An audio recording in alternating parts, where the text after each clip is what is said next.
ನಮಸ್ಕಾರ ಸ್ನೇಹಿತರೆ, ನಾವಿವತ್ತು ಮದ್ದೂರು ವಡೆ ಮಾಡೋದು ನೋಡೋಣ. ತುಂಬಾ ಕ್ರಿಸ್ಪಿಯಾಗಿ ಬರುತ್ತೆ, ಟೇಸ್ಟಿಯಾಗಿ ಬರುತ್ತೆ, ಈಸಿ ಕೂಡ. ಹೇಗೆ ಮಾಡೋದು ಅಂತ ನೋಡೋಣ.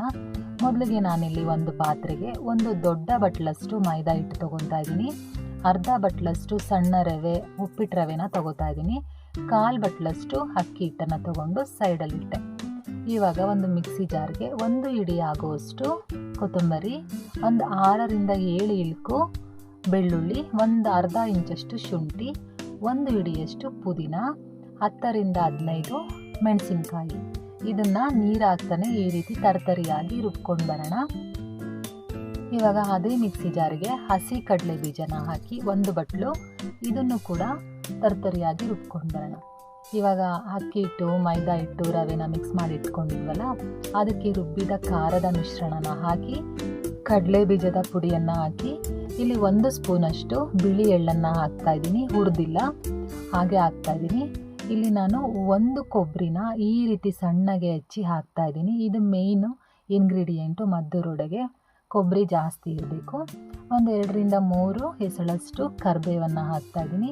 ಒಣಗಿರೋದಾದರೂ ಹಾಕೋಬೋದು, ಹಸಿದಾದರೂ ಹಾಕೋಬೋದು. ಈ ರೀತಿ ಸ್ವಲ್ಪ ಕತ್ತರಿಸಿ ಹಾಕಿ ಒಂದು 3ರಿಂದ 4 ಈರುಳ್ಳಿ ಈ ರೀತಿ ಸಣ್ಣದಾಗಿ ಹೆಚ್ಚಿ ಹಾಕೋಬೇಕು. ರುಚಿಗೆ ತಕ್ಕಷ್ಟು ಉಪ್ಪನ್ನು ಹಾಕಿ ಈ ರೀತಿ ಚೆನ್ನಾಗಿ ಮಿಕ್ಸ್ ಮಾಡಬೇಕು. ಮದ್ದೂರು ವಡೆ ಮಾಡಬೇಕು ಅಂದರೆ ಈರುಳ್ಳಿ ಆಗಲಿ ಕೊಬ್ಬರಿ ಆಗಲಿ ತುಂಬ ಸಣ್ಣದಾಗಿ ಹೆಚ್ಚಿ ಹಾಕಬೇಕು. ಇವಾಗ ನಾನು ಬಿಸಿ ಮಾಡಿರೋ ಅಂತಹ ಒಂದು 50 ml ಅಷ್ಟು ಎಣ್ಣೆನ ಹಾಕ್ತಾ ಇದ್ದೀನಿ. ಎಣ್ಣೆ ಹಾಕಿ ಇದನ್ನು ಕೂಡ ಚೆನ್ನಾಗಿ ಮಿಕ್ಸ್ ಮಾಡ್ತಾ ಇದ್ದೀನಿ. ಇವಾಗ ಸ್ವಲ್ಪನೇ ನೀರು ಹಾಕ್ಕೊಂಡು ಕಲಿಸ್ಕೊಂಡು ಬರೋಣ. ಫಸ್ಟಿಗೆ ನಾವು ಜಾಸ್ತಿ ನೀರು ಹಾಕಬಾರ್ದು, ಸ್ವಲ್ಪನೇ ನೀರು ಹಾಕಿ ನೋಡಿಕೊಂಡು ಅದಕ್ಕೆ ತಕ್ಕ ಹಾಗೆ ನೀರು ಹಾಕ್ಕೊಂಡು ಕಲಿಸ್ಕೋಬೇಕು. ನಾನು ಇದನ್ನು ನಿಮಗೆ ಸ್ಟೆಪ್ ಬೈ ಸ್ಟೆಪ್ ಹೇಳ್ಕೊಡ್ತಾ ಇದ್ದೀನಿ. ಈ ವಿಡಿಯೋ ಕೊನೆವರೆಗೂ ನೋಡಿ. ತುಂಬಾ ಸುಲಭವಾಗಿ ಮಾಡಿ ತೋರಿಸ್ತಾ ಇದ್ದೀನಿ. ನಿಮಗೆ ಈ ವಿಡಿಯೋ ಇಷ್ಟ ಆಗುತ್ತೆ. ಮದ್ದೂರು ವಡೆ ನೀವು ಮನೆಯಲ್ಲೇ ಮಾಡ್ಕೋಬೋದು ತುಂಬ ಈಸಿಯಾಗಿ. ಇದನ್ನು ನೋಡಿ ಈ ರೀತಿ ಸ್ವಲ್ಪ ಗಟ್ಟಿ ಆಗೋವರೆಗೂ ಕಲಿಸ್ಬೇಕು.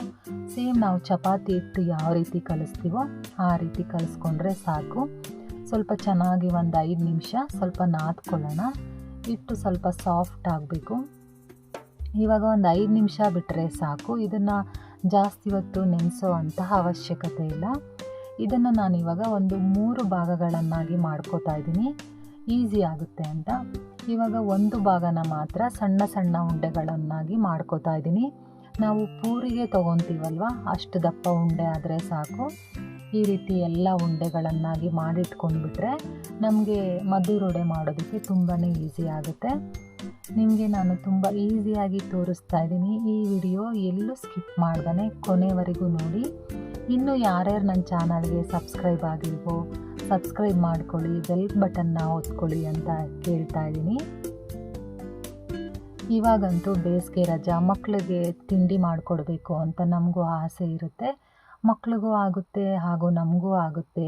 ಇದು ಟೀ ಜೊತೆ ತಿನ್ನೋದಕ್ಕೆ ತುಂಬಾ ಚೆನ್ನಾಗಿರುತ್ತೆ. ಈ ರೀತಿ ಸಣ್ಣ ಉಂಡೆಗಳನ್ನಾಗಿ ಮಾಡ್ಕೋಬೋದು. ನಾನು ಇವಾಗ ತೋರಿಸಿರೋ ಮೆಜರ್ಮೆಂಟಲ್ಲಿ ನೀವು ಮಾಡಿಕೊಂಡ್ರೆ ಒಂದು 80 ಮದ್ದೂರು ವಡೆ ನನಗೆ ಸಿಕ್ತು. 80 ಮದ್ದೂರು ವಡೆ ಆರಾಮಾಗಿ ಮಾಡ್ಕೋಬೋದು. ಇವಾಗ ನೋಡಿ ಎಲ್ಲ ಉಂಡೆಗಳನ್ನು ರೆಡಿ ಮಾಡಿಟ್ಕೊಂಡೆ. ಇವಾಗ ಇದನ್ನು ಹಪ್ಪಳ ಪ್ರೆಸ್ಸಲ್ಲಿ ಕೂಡ ಒತ್ಕೋಬೋದು. ಕೆಲವ್ರ ಮನೆಯಲ್ಲಿ ಹಪ್ಪಳ ಪ್ರೆಸ್ ಇರಲ್ಲ. ನಾನು ಅದಕ್ಕೆ ಈ ರೀತಿ ತೋರಿಸ್ತಾ ಇದ್ದೀನಿ.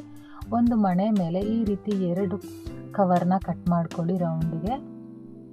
2 ಕವರ್ಗೂ ಎಣ್ಣೆನ ಹಚ್ಕೊಳ್ಳಿ ಚೆನ್ನಾಗಿ. ಇವಾಗ 1 ಕವರ್ ಮೇಲೆ ಒಂದು ಉಂಡೆನ ಇಟ್ಟು ಮತ್ತೆ ಇನ್ನೊಂದು ಕವರ್ ಉಂಡೆ ಮೇಲೆ ಇಟ್ಟು ಒಂದು ಪ್ಲೇಟ್ ಸಹಾಯದಿಂದ ನಾವು ಈ ರೀತಿ ಒತ್ಕೋಬೋದು, ಚೆನ್ನಾಗಿ ಬರುತ್ತೆ. ನೋಡಿ ಯಾವ ರೀತಿ ತೋರಿಸ್ತಾ ಇದ್ದೀನಿ ನಾನು. ತುಂಬಾ ಈಸಿಯಾಗಿ ತೋರಿಸ್ತಾ ಇದ್ದೀನಿ ನಾನು ನಿಮಗೆ. ಹಪ್ಪಳ ಪ್ರೆಸ್ ಇರೋರು ಹಪ್ಪಳ ಪ್ರೆಸ್ಸಲ್ಲಿ ಕೂಡ ಒತ್ಕೋಬೋದು. ನೋಡಿದ್ರಲ್ಲ ಎಷ್ಟು ಚೆನ್ನಾಗಿ ಬಂತು ಅಂತ. ಈ ರೀತಿ ನೀವು ಈಸಿಯಾಗಿ ಮಾಡ್ಕೋಬೋದು. ಬಿಗಿನರ್ಸ್ ಯಾರ್ಯಾರು ಇರ್ತೀರೋ ಅವರು ಈ ವಿಡಿಯೋ ನೋಡಿಕೊಂಡು ಮಾಡ್ಕೊಳ್ಳಿ. ಮದ್ದೂರು ವಡೆ ತಿನ್ನೋಕ್ಕೆ ಮದ್ದೂರಿಗೆ ಹೋಗಬೇಕು ಅಂತೇನಿಲ್ಲ, ನಮ್ಮ ಮನೆಗಳಲ್ಲೇ ಮಾಡ್ಕೋಬೋದು. ಫ್ಯಾಮಿಲಿ ಕೂಡ ಎಂಜಾಯ್ ಮಾಡ್ಬೋದು. ಇವಾಗ ನೋಡಿ ನಾನು ಎಲ್ಲ ಮದ್ದೂರು ವಡೆನ ಮಾಡಿಟ್ಕೊಂಡಿದ್ದೀನಿ. ಆಲ್ರೆಡಿ ನಾನು ಎಣ್ಣೆ ಕಾಯೋದಕ್ಕಿಟ್ಟಿದ್ದೆ.